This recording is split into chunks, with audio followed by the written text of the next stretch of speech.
University మంచి భవిష్యత్తు కోసం తెలుగు విద్యార్థులు ఇష్టపడే యూనివర్సిటీ.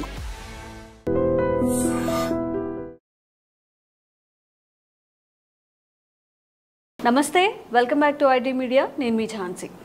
గ్రీన్ కార్డ్ కావాలి అనుకున్నప్పుడు, యుఎస్ వెళ్ళాలి, అక్కడే సెటిల్ అవ్వాలి అనుకున్నప్పుడు చాలా ప్రాసెస్ అయితే మనం చేస్తూ ఉంటాము. అందులో one of the thing I-140 process. మరి ఇది ఎలా చేయాలి, దీనికి రెగ్యులేషన్స్ ఏంటి, ఇప్పుడు తెలుసుకుందాం. ప్రస్తుతం అంతా ఉన్నారు ఇమిగ్రేషన్ అడ్వకేట్ పృథ్వీ గారు. నమస్తే సార్. నమస్తే సార్.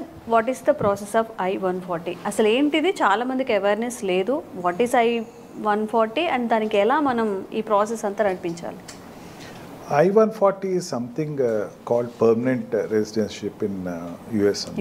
అక్కడ పర్మనెంట్ జాబ్ కోసం వెళ్ళే ప్రక్రియ. And by that it's we call it is green card, acquiring green card గురించి జరిగేటువంటి ఒక పద్ధతి అని చెప్పచ్చు. దీని 3 స్టెప్స్ కింద చెప్పచ్చు అమ్మా. First step and second step is the company employer step. వాడు ఏం చేస్తాడంటే పర్మనెంట్ లేబర్ లైసెన్స్ తెచ్చుకుంటాడు. అంటే ఒక కంపెనీ ఉంది అనుకుందాం, లెటెస్ ఈ iDream అనే కంపెనీ ఉంది. ఈ iDream అనే కంపెనీకి ఒక 10 మంది ఒక యుఎస్ నుంచి ఎంప్లాయీస్ కావాలి. యుఎస్ నుంచి ఎంప్లాయీస్ కావాలి అనుకుంటే ఫస్ట్ వాడు ఏం చేస్తాడంటే అప్లికేషన్ పెట్టుకుంటాడు. పర్మనెంట్ లేబర్ లైసెన్స్ కోసం పెడతాడు. పర్మనెంట్ లేబర్ లైసెన్స్లో ఏంటంటే వాడు అప్లై చేసినప్పుడు వాడు ఈ 10 మంది నీకు తెచ్చుకునేటప్పుడు ఇక్కడ ఇండియన్స్ ఎందుకు తీసుకురాలేదు అని అడుగుతాడు. అది సేమ్ వైజ్గా యుఎస్లో ఉండేటప్పుడు యుఎస్ వాళ్ళు కాకుండా నువ్వు బయట కంట్రీస్ నుంచి, ఎలియన్ కంట్రీ నుంచి ఎంత తెచ్చుకుంటున్నావు అనే దానికి వాడు సమాధానం చెప్పాలి. ఆ ఫీల్డ్కి సంబంధించిన దాంట్లో ఇంత ఎక్స్పీరియన్స్ పర్సన్ లేడు. ఎక్స్పీరియన్స్డ్ పర్సన్ అన్నవాడు నేను అడ్వర్టైజ్మెంట్ ఇచ్చుకుంటాను, లేకపోతే యుఎస్లో ఇండియాలో ఉన్నాడు, అతను నాకు కావాలి అని చెప్పేసి కన్విన్స్ చేసుకోవాల్సి వస్తాము.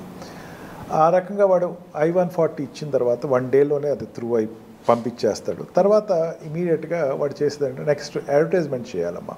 ఓకే.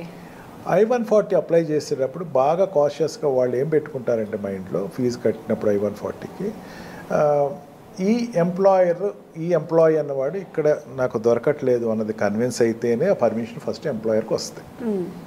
ఒకసారి ఎంప్లాయర్ వచ్చిన తర్వాత వాడు వెంటనే అడ్వర్టైజ్మెంట్ ఇస్తాడు. అడ్వర్టైజ్మెంట్ ఇచ్చినప్పుడు వచ్చినటువంటి వాళ్ళలో యుఎస్లో ఉన్న వాళ్ళు ఎవరు లేరు అన్నదాన్ని వచ్చిన తర్వాత నెక్స్ట్ ప్రాసెస్ స్టార్ట్ చేస్తాడు. అప్పుడు ఈ ఎక్స్ ఎంప్లాయీ ఎవరైతే వెళ్దాం అనుకున్నాడో వాడి పేరుని నేను సెలెక్ట్ చేసుకున్నాను, వీడు ప్రాసెస్ చేయండి అని పేపర్స్ పంపుతాడు.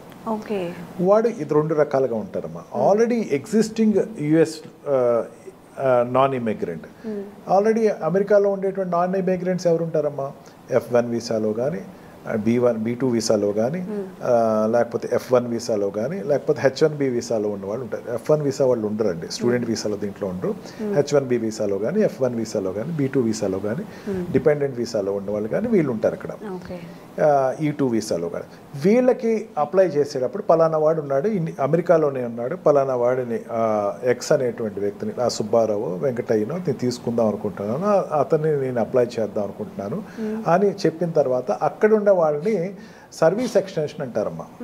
అంటే వాళ్ళకి ఎక్స్టెన్షన్ సర్వీసెస్. అంటే ఆల్రెడీ H1B నుంచి పర్మనెంట్ రెసిడెన్సీ వస్తుంది.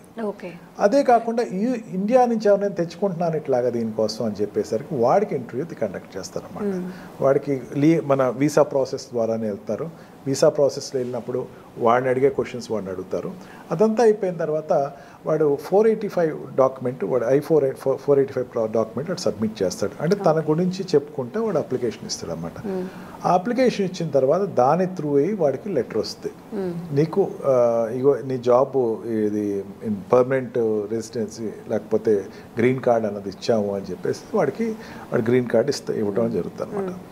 ఆ గ్రీన్ కార్డ్ వచ్చిన తర్వాత ఒక 5 years నుంచి 10 years మధ్యలో వాడు పర్మనెంట్ సిటిజన్షిప్కి అప్లై చేసుకుంటాడు. అంటే from H1B visa or L1 visa or what we called E3 or E2 or ఈ వీసాస్ నుంచి మధ్యలో సిటిజన్షిప్కి అప్లై అయ్యేటప్పుడు మధ్యలో ఒక ట్రాన్స్ పీరియడే గ్రీన్ కార్డ్ అమ్మ. ఆ గ్రీన్ కార్డ్కి నేను అప్లై చేసుకుని ఆ గ్రీన్ కార్డ్లో వాడు he will first get the permanent residentship. ఎందుకంటే పర్మనెంట్ ఎంప్లాయ్మెంట్ వచ్చింది కదా, పర్మనెంట్ లేబర్ లైసెన్స్ తెచ్చుకున్నాడు కదా, పర్మనెంట్ లేబర్ లైసెన్స్ ఎంప్లాయర్ ద్వారా తెచ్చుకున్నాడు కదా, ఎంప్లాయర్ తీసుకొచ్చిన పర్మనెంట్ లేబర్లో వాళ్ళు ఈ వ్యక్తిని నేను ఇక్కడ పర్మనెంట్గా జాబ్ పెట్టదలుచుకున్నాను అని పర్మిషన్ తెచ్చుకున్నాడు. అంటే ఇట్ ఈస్ నథింగ్ బట్ వాడు రిటైర్మెంట్ అయ్యే వరకు అక్కడ వర్క్ చేసుకోవచ్చు. ఆ అప్లికేషన్ ద్వారా ఈ వ్యక్తి, ఈ సుబ్బయ్య అనేవాడు, వెంకయ్య అనేవాడు అక్కడ he will be able to continue his period for remaining period. Okay. జనరల్గా ఏంటంటే ఈ ప్రాసెస్ చెప్పడం వాళ్ళు చాలా చెప్పేదంటే అంతా 6 monthsలో అయిపోద్ది అంటారు. కానీ కంపెనీ దగ్గర అప్లై చేసిన తర్వాత ప్రేమ్ అంటారమ్మా, అంటే పర్మనెంట్ లేబర్ లైసెన్స్ తెచ్చుకునేటప్పుడు ప్రేమ్ అంటుందని.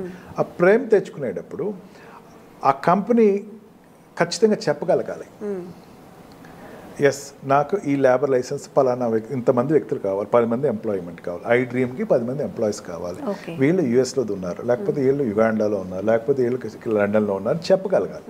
అది త్రూ అయితేనే కానీ ఈ సుబ్బయ్య వెంకయ్య అనేవాడు అక్కడ రెసిడెన్సీ తెచ్చుకోవడానికి అవ్వదు. మోస్ట్లీ ఏంటంటే H1B వీసా వాళ్ళు, L1 వీసా వాళ్ళు, ఈ వీసాలో ఉన్న వాళ్ళు మాత్రమే ఇది అప్లై చేసుకుంటారు. Otherwise if at all that requirement అనేది ఇండియాలో ఉన్న కూడా వాళ్ళు తీసుకుంటారు. దీనిలో delay of taking the country అనుకుంటే కనుక ఇండియాకి చైనాకి నుంచి తీసుకునేటప్పుడు మాత్రం కొంచెం డిలే అవుతుందమ్మా.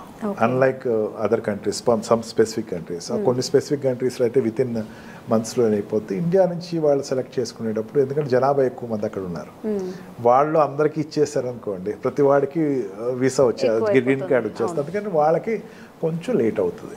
It will take 1 or 2 years పడుతుంది. మీరు లోపల 1 year లోపల వచ్చేవాడు ఉంటుంది. It depends upon the paper working of this people. Immigrant lawyer యొక్క రోల్ చాలా ఎక్కువ ఉంటుంది అమ్మ అక్కడ, ఎందుకంటే డాక్యుమెంటేషన్ అంతా అతనే చేస్తాడు. అతను మొత్తం ఆ పేపర్స్ అన్ని సబ్మిట్ చేయటం, ఆ కంపెనీ తరఫున ఇతను ఈ ఎంప్లాయీకి సంబంధించినటువంటి డాక్యుమెంటేషన్స్ అన్ని ఇన్ టైంలో సబ్మిట్ చేయటం, దాన్ని బట్టి అతని యొక్క ఈ వాట్ వి కాల్ I-140 అనేది తెచ్చుకుంటుంది ఉంటుందమ్మా. ఓకే సార్, ఇప్పుడు మనం అక్కడికి వెళ్ళాలన్నప్పుడు మీరు అన్నారు మనకి అండ్ చైనా వాళ్ళకి చాలా టైం పడుతుంది అని చెప్పి, మనం అప్లై చేయాలి అనుకున్నప్పుడు ఇక్కడ నుంచి ప్రాసెస్ ఏంటి? ఇక్కడ నుంచి అన్న స్పెసిఫిక్ ప్రాసెస్ ఉండదమ్మా. This green card is pertaining to H1B visa నుంచి కానీ or this what we call L1 వీసాలో వెళ్ళిన వాళ్ళకి మాత్రమే వస్తుందమ్మా. ఓకే. అండ్ అక్కడ ఉన్న వాళ్ళకి గ్రీన్ కార్డ్ అనేది అక్కడ ఉన్న వాళ్ళకే రెసిడెన్షిప్ వస్తుంది, ఇండియన్స్కి రాదమ్మా అంత ఈజీగా. ఇండియన్స్ అప్లై చేసేటప్పుడు అంటే కొన్ని రేర్ కండిషన్స్ అనేది తీసుకుంటారు. రేర్ కండిషన్స్లో ఒక రేర్గా తీసుకునేవాడు ఉంటారు. దాంట్లో దట్ ఆ కంపెనీ సాటిస్ఫై చేయగలగాలి. మళ్ళీ ఇక్కడ వీసా రెగ్యులేషన్స్, మన రెగ్యులర్గా వీసా ఇంటర్వ్యూస్లో వాళ్ళు ఎంత ఖచ్చితంగా అడుగుతారు, అట్లాంటి క్వశ్చన్స్ అడుగుతారమ్మా. నువ్వు వెళ్ళిపోతున్నావు కానీ పేరెంట్స్ రేపొద్దున తీసుకురావు కదా, నువ్వు ఒక్కడే వెళ్ళిపోతావు, ఎన్నాళ్ళు ఉంటావు ఇక్కడ, ఆ కంపెనీ కాంట్రాక్ట్ ఎన్నాళ్ళు ఉన్నావు, తర్వాత తిరిగి వచ్చేస్తావా, నీకు ఇండియాలో ఉన్న అటాచ్మెంట్ ఏంటి, ఇది వాడు అక్కడ డిమాన్స్ట్రేట్ చేయాలి. ఇప్పుడు మనం చెప్పిన ఆన్సర్స్ బట్టి వాళ్ళు నోట్ చేసుకుంటారు కంపల్సరీ వాళ్ళు. మళ్ళీ మనం మన పేరెంట్స్ని తీసుకెళ్తామన్నా లేకపోతే ఇంకొంచెం ఎక్స్టెండ్ చేసుకుంటామన్నా they won't give, no doubt వాళ్ళు ఎవరు. ఇంకా ఓకే, ఫస్ట్ ఏంటంటే you have to create that, నేను అక్కడ జాబ్ వాడు అడిగాడు ఇస్తున్నాను, ఐ హ్యావ్ టు వెరిఫై అనేది చెప్పాలి. అండ్ కంపెనీ అనేది జనరల్గా ఇక్కడ మారుతున్నట్టు కంపెనీస్ మారనని చెప్పాలి. He has to satisfy that board, immigration బోర్డ్ని వాడు సాటిస్ఫై చేయాలి ఫస్ట్, వీసా బోర్డ్ని సాటిస్ఫై చేయాలి, ఆ తర్వాతే వాళ్ళకి వస్తుంది. Generally this H1B, I mean, sorry, this I-140 will be only for the Indians who are residing in America. Okay. Already వాళ్ళకి H1B వీసాలో కానీ L1 వీసా కానీ ఈ టూలో కానీ ఉంటారు వాళ్ళు ఆల్రెడీ, వాళ్ళకే వస్తుంది తప్ప కొత్తగా ఉన్న వాళ్ళకి అగైన్ వాళ్ళు H1B వీసా తెచ్చుకోవాలా. మీరు అడిగినట్టు వాడు H1B వీసా తెచ్చుకోవాలా. అక్కడ ఉన్నప్పుడు వాడు నాకు కావాలి అని కంపెనీ చెప్పగలగాలి. అంటే కంపెనీకి ఎంత కాన్ఫిడెంట్ ఉండాలో చూడండి. నీ యొక్క ఎగ్జిస్టెన్స్ అనేది very much important. You have ask right question. నువ్వు రావాలి అనుకుంటే you must be very much dedicated to the company. నువ్వు చాలా డెడికేటెడ్గా నీ రోల్ అనేది 100% చేస్తే వీడు నాకు కావాలి, వీడి గ్రీన్ కార్డ్ నేను అప్లై చేయాలి అనుకున్న వాళ్ళకి the company will definitely opt for it. Okay, thank you sir. Thank you.